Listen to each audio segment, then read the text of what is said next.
All right, here we go. Brand new Flyers Daily for the final day of the month of May 2024. Flyers Daily is brought to you by Ticketmaster. Make more memories live. Yeah, final day of the calendar month of May. One more month with hockey in it, playoff hockey, conference finals, and eventually the Stanley Cup final.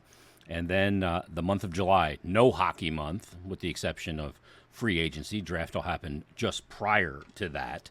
Matter of fact, the draft is going to happen coming up on, it's the 62nd NHL entry draft. It's expected to be held on June 28th and 29th at the Sphere in Las Vegas. So we're kind of ticking down just about, 4 weeks away from the 2024 NHL entry draft, where the Flyers hold a couple of first-round picks. We'll see if they take use both of those picks. They will draft 12th overall. We know that at this moment with their pick from this past season. So that is what's to come. We've done a lot of interviews already in our Flyers Exit Day interview series. So far, here's what we've done so far, just to give you some backlog. And maybe you missed some of these guys. You want to go back and check them out. You can always go back in your queue, whether it's on your podcast app or on YouTube. We started out with Joel Farabee and Ryan Poehling, Sean Couturier and Yegor Zamula, Morgan Frost and Scott Lawton, Travis Konecny last week, and Garnet Hathaway. And then this past Wednesday, we featured goaltender Sam Ersson. And in this episode, we're going to feature Owen Tippett. Coming up next week will be Cam York and Nick Seeler. Nick Seeler, another one of those players like Owen Tippett, who signed a contract extension in season. Then Travis Sanheim and Jamie Drysdale. Could those two end up being long-term partners on a blue line pairing, I wonder? Tyson Forster and Bobby Brink, Noah Cates in there as well. So still a good amount to go till we get to the NHL draft. And in this episode, like I said, we're going to feature Owen Tippett. Now, Owen Tippett, of course, came here a couple of years ago in that Claude Giroux trade with the Florida Panthers, brought the first-round pick, brought Owen Tippett to Philadelphia, a guy who needed opportunity, needed to be able to get into a lineup with consistency. And since being in Philadelphia, it's gone pretty well. In Philadelphia, as a Flyer, 176 games. He's got 59 goals, 50 assists, 109 points in that time, averaging over 16 minutes and 47 seconds of ice time. By comparison, he played 94 games with the Florida Panthers, and he averaged only 11 minutes and 56 seconds of ice time there, and only had 14 goals, 19 assists, and 33 points. So the opportunity that he was afforded by coming to Philadelphia and the way in which he's grabbed that opportunity, a 27-goal season in 22-23, a 28-goal season last year, 49 points and 53 points respectively. So his Flyers numbers in those now parts of 3 seasons, the 109 points, 59 goals, 50 assists for Owen Tippett. And like I said, he signs that 8-year contract extension. Going to kick in next season, cap hit of $6.2 million. All said and done, 8-year deal, $49.6 million for Owen Tippett. As we sit now, really the big number when you look at contracts, sometimes we get a little blown away with sticker shock by the deal and then the number, the average annual value. But the real number that matters, and the number that matters most, and this is one that will decrease over time, the term of Owen Tippett's contract, it is the 7.43 cap percentage of cap that his AAV takes up right now. 6.2 is the AAV, but the cap hit or the cap percentage is 7.43 percentage of the cap. We're going to circle back to that percentage of the cap after we get to our interview when we talk about the contract or the next contract for Travis Konecny. We'll look at some comparables and what they've got as far as the deal going forward in a long-term pre-UFA extension when we look at Matt Barzal and Timo Meier. But let's get to our Flyers Exit Day interview series conversation with Owen Tippett, a pretty soft-spoken guy. Doesn't play the game soft-spoken. I'd like to see a little more edge to his game. But here's my conversation with the big Flyers winger. It's Flyers Daily and Flyers Exit Day. We're with Flyers forward Owen Tippett. Damn, you knocked on the door at 30. Yeah. I wanted you to get there. I know. I was pushing for it, but way she goes. You're shooting more than ever. Cognizant approach to come in and use your greatest weapon even more. Yeah, I think so. It's something I've always kind of used and had, and I'm never one to really pass up a shot. So anytime I have a chance, it's always going to try and go on net, if not in. Tip, one of the great moments of this year. I mean, you had a goal of the year, I think, at the NHL Awards. We're going to see it again. The spinorama backhand. Take us back to that, if you can kind of bring yourself back to that moment. I imagine for you, you can't even kind of delve into your thought process because it just kind of happens. Yeah, I think that's one of those plays that it's just all reactionary. Obviously coming down, you're not thinking of doing that the whole way, and it's funny with plays like that. That's what kind of opens up, and as soon as I took a step to the middle, I knew I wasn't gonna be able to go anywhere. So When it went in, and you kind of like, seriously, that's one of those ones you're more just trying to get it on net more than anything. But I you guess go bar down on it. Yeah, I guess if you're in that spot, it catches the goalie off guard sometimes too. Talk about how comfortable you feel as an NHLer now. It just, to me, when I watch you, I can see your confidence and your creativity. When the confidence comes, the creativity follows right with it. How comfortable do you feel now? Obviously, you signed the contract extension this year. That part's out of the way. But where do you feel like you are as an NHLer right now? Yeah, I think you hit the nail on the head. Obviously, just the confidence is a big thing. Coming over 2 years, it seems like it was yesterday, but I think it was one of the better things that happened to me, just having a fresh start and being able to kind of relax a little bit and get back to just playing hockey. So, I think, just confident and comfortable in where my game's at, and, there's always room for improvement, and excited for next year. What's one of the areas that you want to add to the arsenal? Players that score in sports. I remember back in maybe in the late 80s when Larry Bird from the Boston Celtics said, I'm going to go this offseason because they didn't win. And I'm going to go this offseason and put a few more tricks in my bag. And people are going, geez, you're dominant already. You're going to add more? What do you want to add to your game from an offensive standpoint? Yeah, I think there's always little tweaks and stuff to add. I mean, whether it's big tweaks or little tweaks, but for me, it's just kind of fine tuning and staying sharp on the little aspects of offense. And I think a big part for that is just shooting and making sure that's where it needs to be, and different release points and deception. So, do you look at other guys around the league? Austin Matthews obviously is knocking on the door of 70 goals as we speak. And he's a great shooter. He pulls it in, moves it away from his body, moves the puck on the blade of his stick, closes the shoulders, open the shoulders, everything to deceive the goalie. Will you look at other guys and what they do? Yeah, I think the biggest thing for him is I think everyone knows he can shoot, and he gets in those areas, and I think that's the biggest thing that he does differently is he can separate himself and find those pockets, and I think a lot of guys can learn, and that's especially something too that I can kind of look at and just kind of see and see how he jumps to those spots and gets open and puts himself in those situations. And then obviously having the shot he does, it doesn't give much chance to the other team. It's one of my favorite terms, find good ice. He finds a good ice. Yeah. What are you going to do to detach from the season? How do you separate the two now? Yeah, I think it's pretty standard, but just take some time off, maybe get away here for a little bit, and just use it as a reset before going into training and starting to worry about next year. So, just take a bit of time here and kind of unwind and reset. Well, Tip, you have the contract done. Feels good to go into the offseason, not even thinking about that for the next 8 years. Yeah, that's nice. Obviously, when it can get into the summer and drag on, it can be a bit stressful. So, I was happy to get it done early, and easy decision to stay for 8 more years. Spend a little bit of that dough this summer. Enjoy it. Get a new set of sticks there, a new set of golf clubs or something. Enjoy the off season, Tip. Thanks for doing this. Thanks for all the times you said yes this season as well. You never say no. So thanks for doing this, and enjoy the summer. And we'll see you coming up soon. Awesome. Sounds good. Thank you. There he is, Owen Tippett, joining us on this episode of Flyers Daily. Real chill guy. Doesn't get overly emotional, obviously off the ice, but on the ice either. I like to see him initiate contact a little bit more, use that big frame that he's got and that size and speed and muscle. With all the physical tools are there with Owen Tippett. And the shot, sensational. He's 25 years of age. He'll be 26 coming up on February 16th. He was taken 10th overall back in the 2017 NHL entry draft. And, big frame, 6'1", 210, can skate like the wind, and has serious skill. We saw it.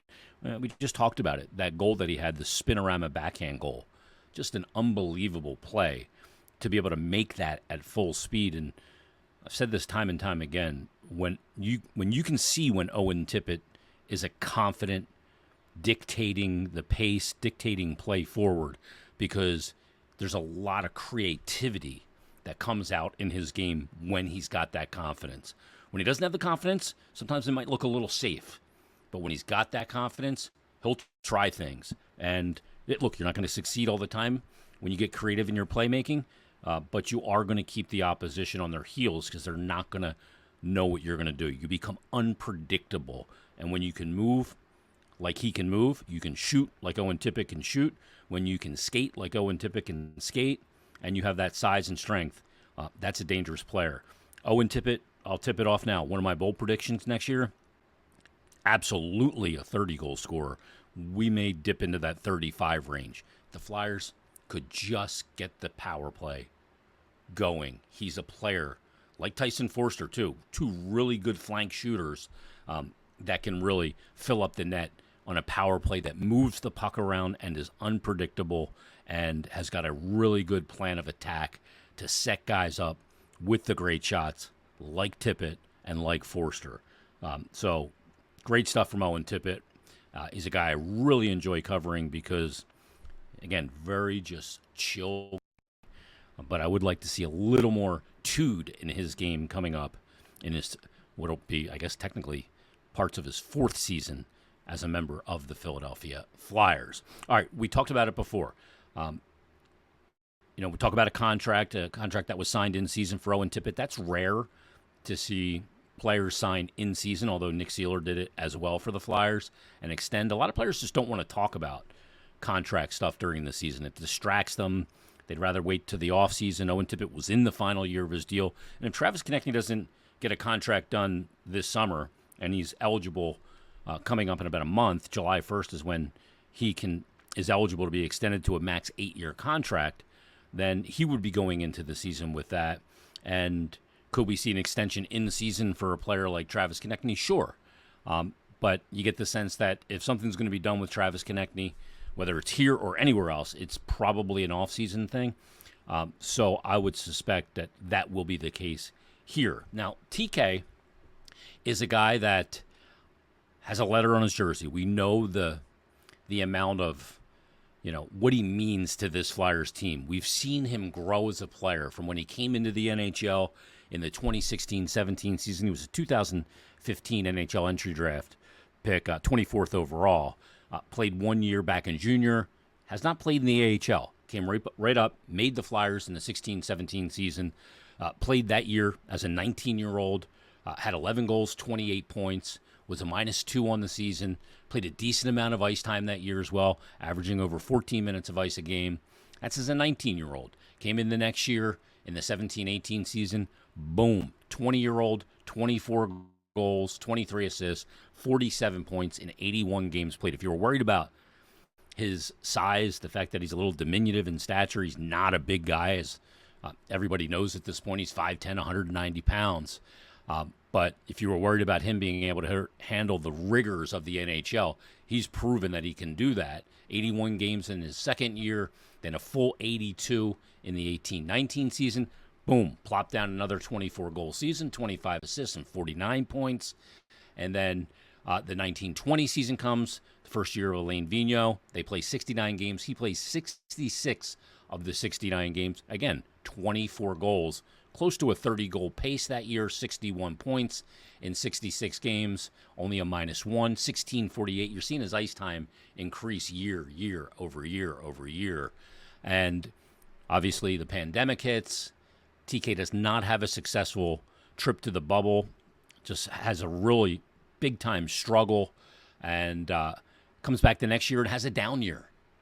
In 50 games in that 56-game shortened season, he had 11 goals, 23 assists, and 34 points. His ice time was down, 15:54, and then he bounced back in the 21-22 season. Now he's a 24-year-old, 52 points in that year, 16 goals, 36 assists. It's his second highest career point total to that point. But again, it wasn't at the level that he was in 1920. The resurgence really happened when John Tortorella came for Travis Konecny.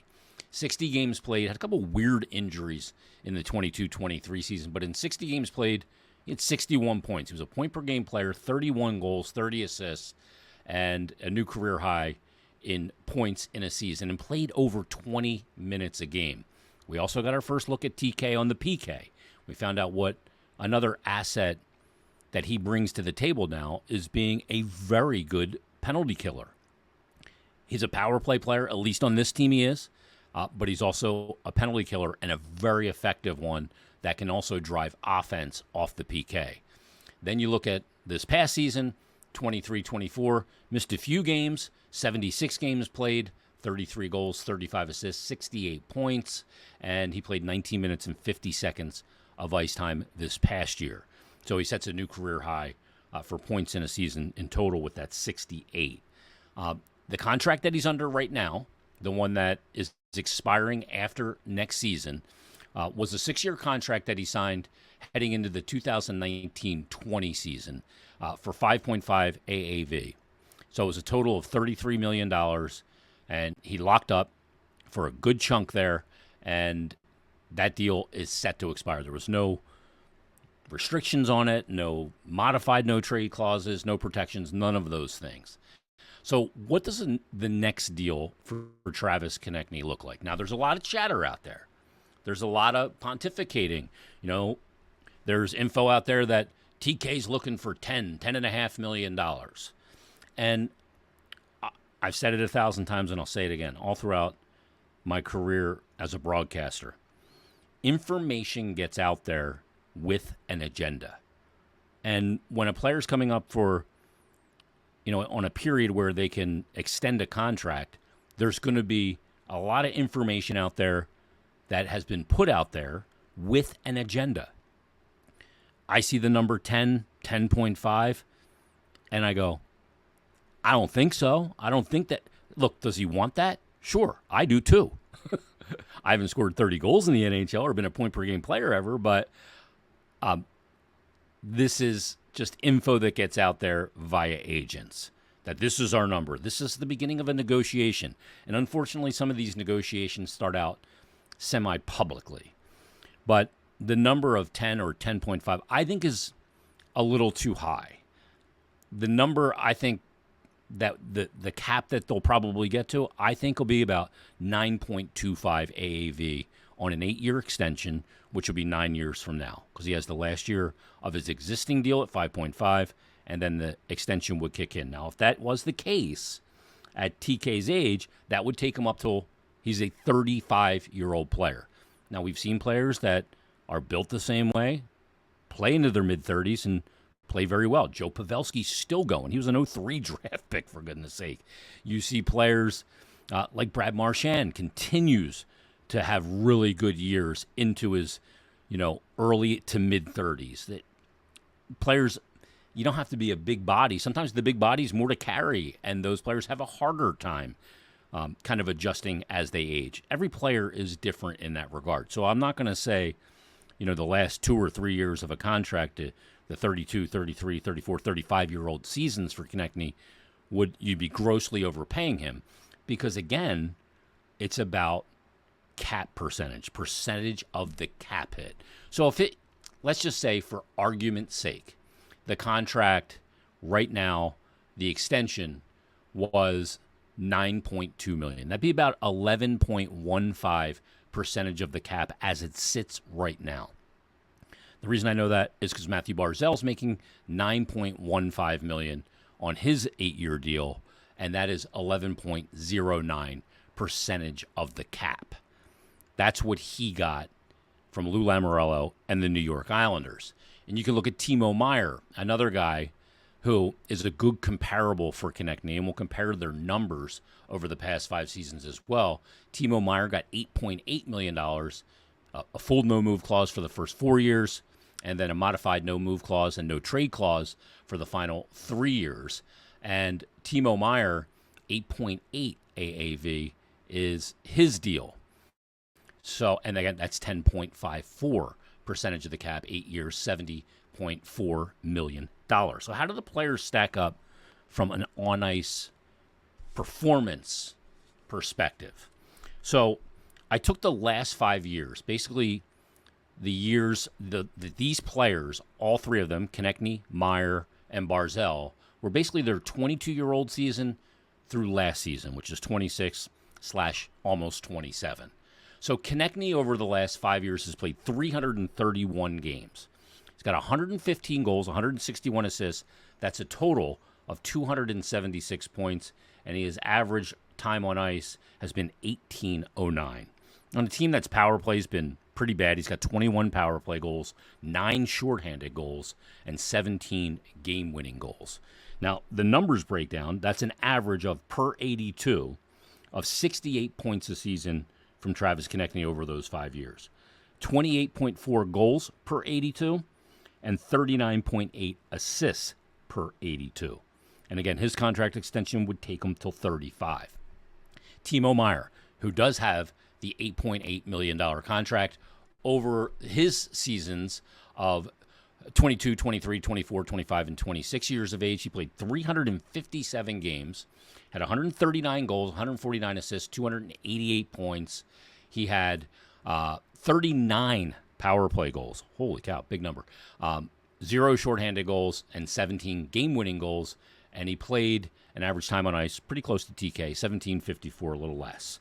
Meier, over that period of time, per 82, 66.1 points per game, so 7 points below Konechny's average points per game.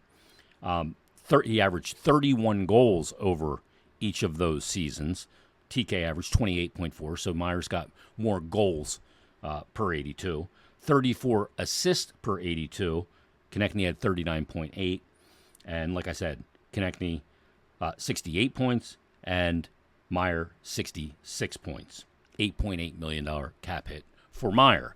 Okay, so let's take it a step further. A guy that was also in the same draft as Travis Konecny in 2015, Matthew Barzal was taken 16th overall by the New York Islanders.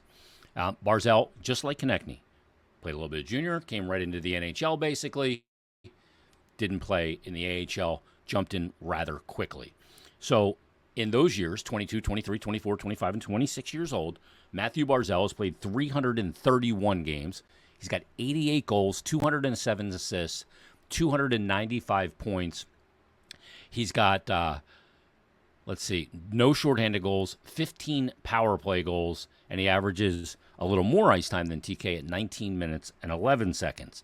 Now, per 82, he's averaged 72 points a season, which is 4 more points average than Travis Konecny over that 5-year period. He's averaged 21.6 goals per game. Again, TK's averaging 28.4 goals per 82. Barzal, way ahead on assists, 50.8 assists per 82 over that 5-year stretch. And again, the points just 4 off. So you can go, well, Meier deserves more money because he scores more goals than TK, 2.6 more goals per 82. But Barzal's getting more, and he only averages 21.6. And Barzal is going to be locked up in his contract at 9.15 till he's 34 years of age. So those are 2 really good comparables that Travis Konecny can cite. Now, the other part of this is a player gets paid not necessarily on his performance. It's also when they signed their contract. I remember when the Chicago Blackhawks, in the late years of the dynasty team that won 3 cups, I think it was Brent Seabrook. Brent Seabrook was making more money than Duncan Keith. Duncan Keith is the better player, but he was making more money because Duncan Keith signed like a 12-year contract, and Seabrook signed a contract more recently when average salaries were higher.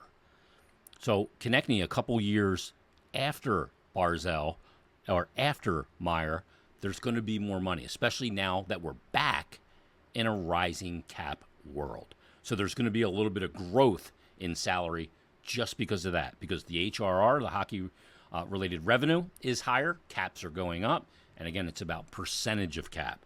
So that's why I pegged the number for Travis Konecny on an 8-year extension at $9.25 million. Now, I understand, and I can feel it now as I'm saying it. The people in the comments below on YouTube, or somebody's firing me up a DM or an email right now. 9.25 for Konechny is ridiculous. Again, don't get caught in the 9.25. It's going to be about percentage of cap. And through the life of that contract, it's going to be a rising cap. That cap hit, that 11% of the cap is going to go down and down and down and down till probably 4 or 5 years in. It's about 7% of the cap hit of a team. So that is what's going to happen.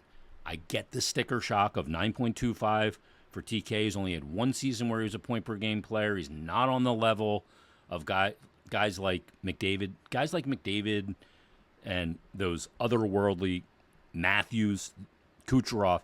Like, to me, they're 16% of the cap players. McDavid right now is getting, I think, 13 and change. That's about 16% of the cap. So he's not at that level. But that next tier down is where he falls. And again, it's not just about what he's done. It's also when you're going to hit free agency and what the market will bear. Now, the last part of this is this. When a team opts to either extend a player who's been a very important player for the Flyers, he's been their most prolific scorer, offensive player, he wears a letter, he plays the game, wants to be here, how this negotiation or how this plays out has an effect on two things. It has an effect internally on the existing roster of players that are here. You know, players want to know that, hey, if I perform well, I'm going to be taken care of. Not overpaid, but I'm going to be taken care of. I'm going to get market value to be a good, successful player, a good citizen for your organization, and a good role model for it. And TK's been that. So there's that effect of how, if you say, nah, we're just going to walk away, this guy has been good for us, but we're not going to pay him what he's going to get on the open market. So that sends a message to your existing team. But what it also does is it sends a message to all the players in the NHLPA. It sends a league-wide message that Flyers don't want to spend money. They had a homegrown guy that they drafted in 2015 into being one of their best players, and when it came time to pay him, they traded him for assets or young players that weren't making money. And that sends a message to those other players. And 99 times out of 10, perception is reality. So I think that there's other elements at play in how the Flyers handle this, and Danny Briere and Keith Jones, and how this negotiation goes, that not only obviously speaks to Travis Konecny, but speaks to the other players that are here now and potential players that could be targets going forward. That's the other thing to consider. What say you? All right, Monday, it'll be Bill Meltzer. He'll join us again for a brand new edition of Mondays with Meltzer. And next week, again, our guests for the Flyers Exit Day interview series, Cam York. And by the way, he can sign an extension as well this summer after July 1st. And Nick Seeler will have a Blue Line special coming up next week here on Flyers Daily. So join us then. We'll be back Monday with a brand new Flyers Daily.